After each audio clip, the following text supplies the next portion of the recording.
It's great to speak with you again, Hank.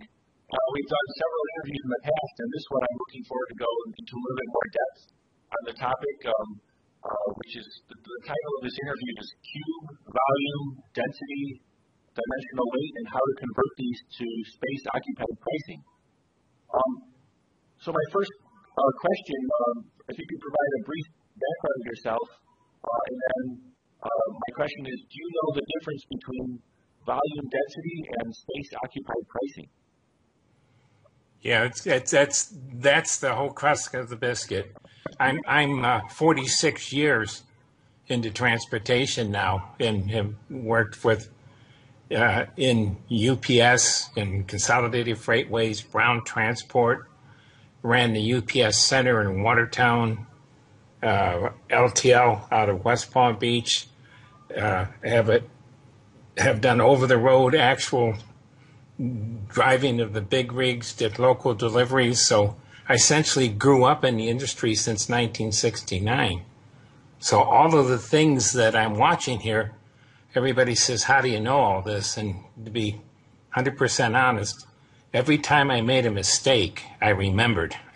So you got 40 plus years of don't do this, so, and I can tell you why it doesn't work.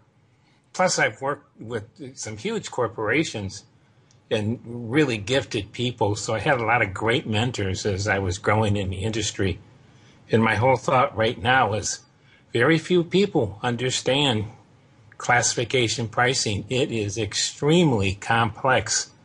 And what they really don't know is when you sign the bill of lading, which is item 360 in the NMFC, everything that's in the carrier's rules tariff and in the NMFC are incorporated by reference.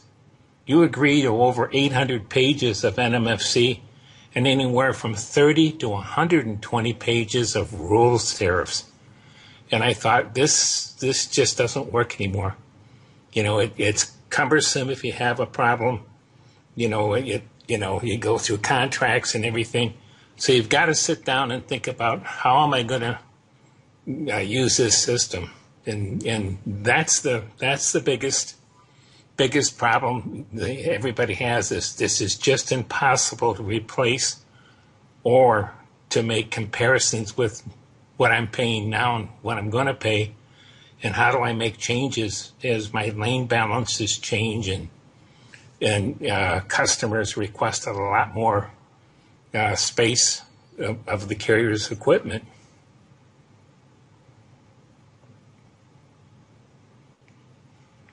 Thanks. And so, what are your recommendations then for moving forward?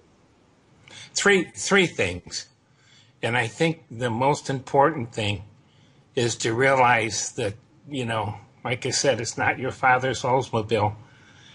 You're going to have to bring the IT people in to say, can we do this? And what you're going to ask them to do is to make a call on a cloud-based system that goes directly into the carrier's pricing module, that you say, give me a rate for these criterias and the standards, from to, weight. And the thing you're obviously going to do is tell how many cubic feet you need to use.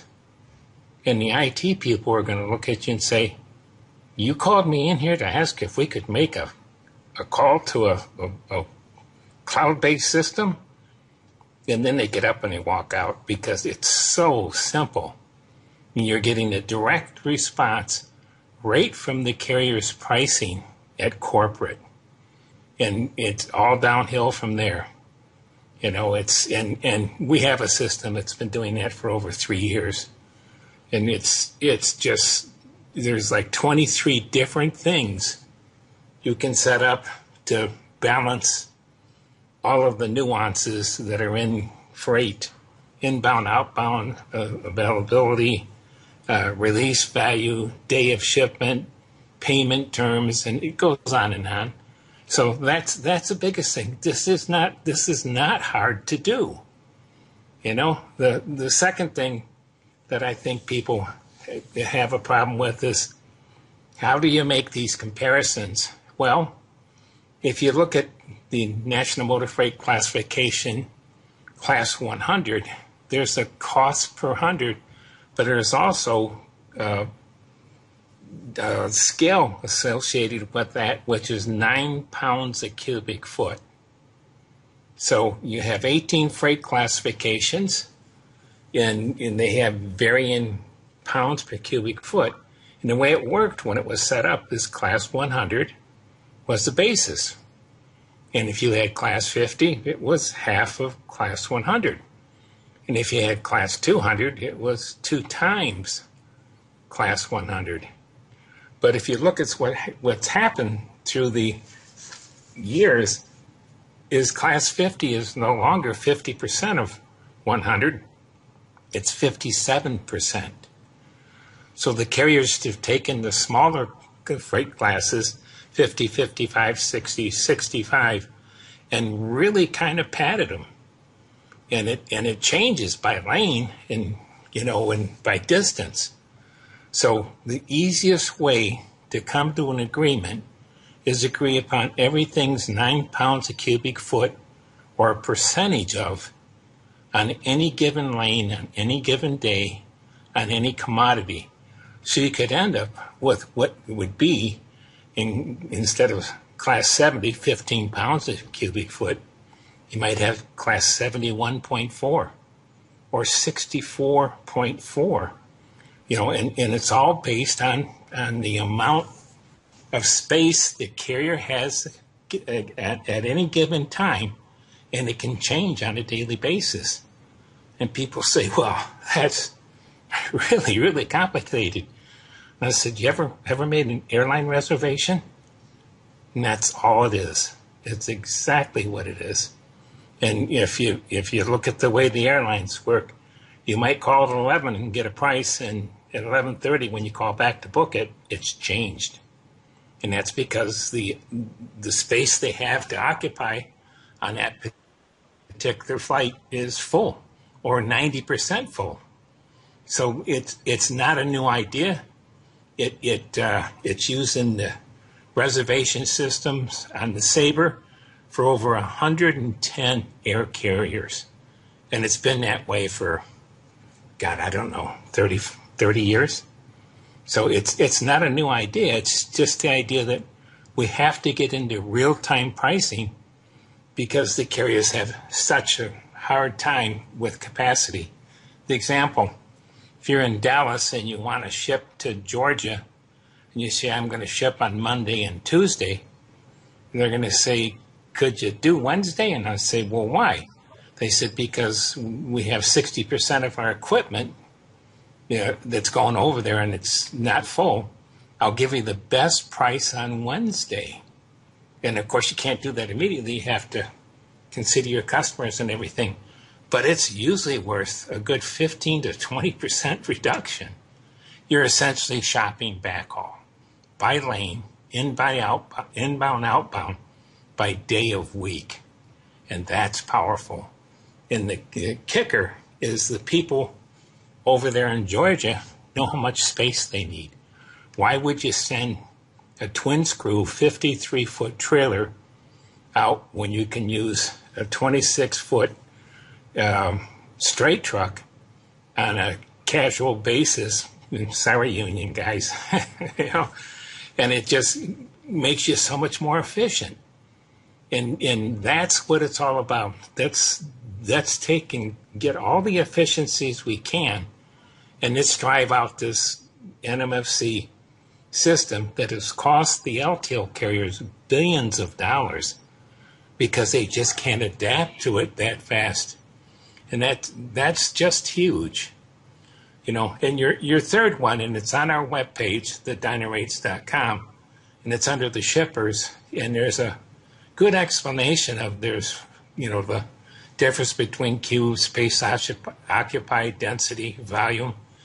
And it's written by Bill Pugh, P-U-G-H. He was the executive director of a corporation called the National Motor Freight Traffic Association, or the NMFC. Bill retired in 2007 when the Surface Transportation Board got rid of all the antitrust provisions that the carriers had. Essentially, if you go to the NMFC now and look at their policy and procedures, Section 11A says the carriers have the right of independent action. They don't have to do this as a group anymore. But nobody seems to realize that it's 100% legal, and it's a Surface Transportation Board 656 antitrust ruling. And everybody's scratching their head and said, how are we going to use this? And the Surface Transportation Board clearly stated this opens up the options for all kinds of new pricing. And they're right.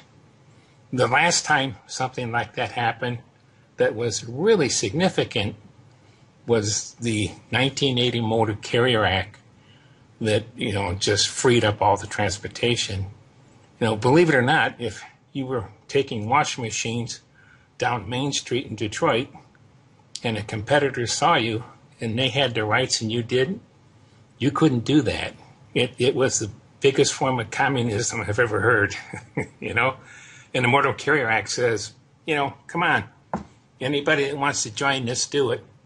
And within a year or two, there were 2,000 or 3,000 more carriers with the savings to the shippers in billions of dollars. Jimmy Carter, he's the one that got it done. 3 presidents before him tried to do it and couldn't get it pushed through. Not even Kennedy, nobody could do it, and he got it done. And it's huge. It just frees up, what can we do? And everybody's going to say, well, this is confusing. Like I said from the start, about 80 to 85% of the LTL carrier's pricing is contracts. So when you see a 4.95 increase from some LTL carrier, if you have a contract, it means absolutely nothing to you. You've locked in your rates and everything for whatever you're gonna do. So that's the simplicity of it. And it's, it has all kinds of implications. In the first place, when you do it, let's do the simple cost savings. If you got a $20 million budget or $2 million budget or $100 million budget, and you're paying a freight bill auditor, and we did one in Texas, the very first thing we did was eliminate that, and that number was $300,000. So we essentially told the carriers, you audit us, we're not going to audit you. And it's very, very common. So that's the bottom line. This is not complicated, but you really got to sit down with your carriers and use what I call, or what's called, a vested outsourcing. And if you do some Google searches on that, you'll see some huge corporations that are doing it, and the numbers are staggering.